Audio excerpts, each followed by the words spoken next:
Marcus Chin stood near the bakery counter, pretending to check his phone while his assistant droned on about tomorrow's merger. At 62, he had learned that the best deals happen when you weren't obviously looking for them. That's when he heard her voice crack. "I'm so sorry," the woman said to the baker. "I need to cancel the birthday cake for tomorrow." Marcus glanced up. She was maybe 35, wearing scrubs underneath a worn jacket. Her son, around 8 years old, stood beside her, trying hard not to cry. The boy had that look Marcus remembered from his own childhood, when you know something's wrong, but you're trying to be brave about it. "Ma'am, that's the dinosaur cake," the baker said gently. "Your son was so excited when you ordered it last week." "I know." Her voice dropped to almost a whisper. "There was an emergency with my mom.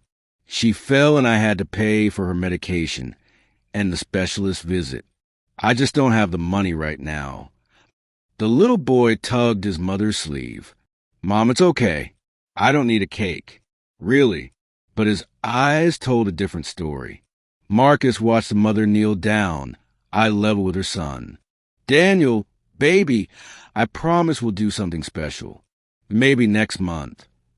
Next month. Marcus had heard those words before, 50 years ago, from his own mother. Next month never came the way you hoped it would. His assistant was still talking about profit margins. Marcus held up one finger, silencing him. "Excuse me," Marcus said, approaching the counter. "I couldn't help overhearing. How much is the cake?" The mother turned, embarrassed.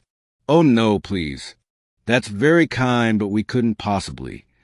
$65, the baker said. Marcus pulled out his wallet. "I'd like to pay for it. And actually, I'd like to upgrade it to your deluxe version, the one with the sugar dinosaurs on top." "Sir, that's $120, the baker said. "Perfect." The mother's eyes filled with tears. "I can't let you do this. You don't even know us." Marcus looked at the little boy, then back at her. "A long time ago, my mother worked 3 jobs to keep me fed. One year, she couldn't afford my birthday cake either. A stranger in a grocery store paid for our groceries that week. My mother cried in the parking lot for 20 minutes. He paused, the memory as fresh as if it happened yesterday. "She told me that kindness isn't about keeping score. It's about passing forward what was given to you. So please let me do this. For your son. For my mother's memory." The woman covered her mouth, tears streaming down her face now. Daniel stared up at Marcus with wide eyes. "What do you say, Daniel?" Marcus asked, "Should we get that deluxe dinosaur cake?" The boy nodded, then suddenly wrapped his arms around Marcus's waist. "Thank you, mister." Marcus felt something crack inside his chest. When was the last time someone had hugged him like this? His own children were grown, busy with their own lives. His wife had passed 3 years ago. He had money, power, influence, but genuine affection had become rare. "You're very welcome, son." The baker smiled, wiping her own eyes. "I'll make sure it's the best cake I've ever made." As Marcus handed over his credit card, the mother finally found her voice. "I'm Sarah. Sarah Mitchell. This is my son, Daniel. I don't know how to thank you. You just did." Marcus smiled. "But if you want to do something for me, there's one thing." Sarah looked worried. "What's that?" "Tell me about Daniel's birthday plans. What time is the party?" Sarah's face fell. "Well, there isn't really a party. It's just going to be us at home. I work double shifts at the hospital, and money's been tight since my ex left. Most of his friends' parents work during the week." Marcus thought for a moment. His assistant was making frantic hand gestures about the afternoon meeting. Marcus ignored him. "What if I told you I own the restaurant 2 doors down? What if Daniel and maybe a few friends could have a birthday party there tomorrow? Nothing fancy. Just pizza, some games, and that spectacular dinosaur cake. Sarah shook her head. That's too much. You've already done so much. Mrs. Mitchell. Marcus's voice was firm but kind. I'm 62 years old. I've made more money than I could spend in 3 lifetimes. But you know what I don't have? I don't have moments like this. Moments that remind me why any of it matters. He crouched down at Daniel's level, his knees protesting slightly. Daniel, how many kids would you invite to a birthday party? Daniel looked at his mother, then back at Marcus. Maybe 5 from my class? 5 it is. Your mom can call their parents tonight. Tomorrow at 4 o'clock, pizza party at Angelo's.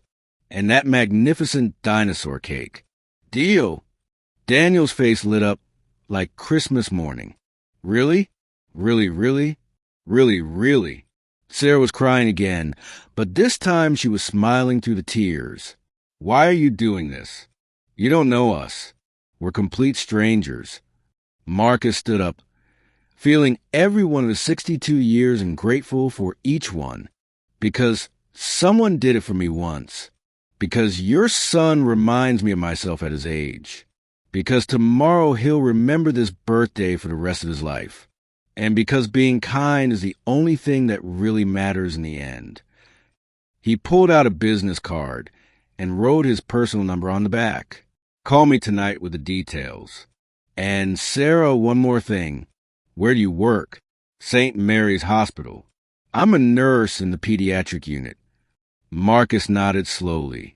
You spend your days taking care of sick children. You're raising your son alone. You took care of your mother in an emergency. You're already a hero. Let someone take care of you for once. The assistant was practically vibrating with anxiety now. Marcus finally turned to him. Cancel everything this afternoon and contact our foundation office. I want to set up a healthcare worker assistance program. Start with a fund for St. Mary's Pediatric Unit. The assistant blinked. How much? Enough to matter. Marcus turned back to Sarah and Daniel. Enjoy the party tomorrow. Take pictures. Make memories. That's what life's really about. As he walked toward the door, Daniel called out, Mr. Chun, will you come to my party? Marcus stopped. His schedule was packed. He had conference calls, meetings, and a dinner with investors. But when he turned and saw the hopeful face, there was only one answer. I wouldn't miss it for the world, Daniel. The next afternoon, Marcus arrived at Angelo's at 3:30.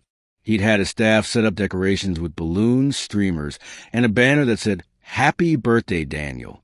The dinosaur cake sat in the place of honor, even more magnificent than promised. 5 excited 8-year-olds arrived, along with their grateful parents. Sarah looked transformed, actually smiling, the worry lines temporarily erased from her face. The party was chaos and laughter, and spilled soda, and everything a child's birthday should be. Marcus sat with the parents, listening to their stories, learning about their lives. These were good people, working hard, trying their best. When it was time for cake, Daniel insisted Marcus help him blow out the candles. Make a wish, buddy, Marcus said. Daniel closed his eyes tight, then blew. Everyone cheered. Later, as the party wound down, Daniel tugged on Marcus's sleeve. Mr. Chun, can I tell you something? Of course. My wish was that you could be my grandpa. Is that weird? Marcus felt his eyes sting. His own grandchildren lived across the country. He saw them twice a year, if he was lucky.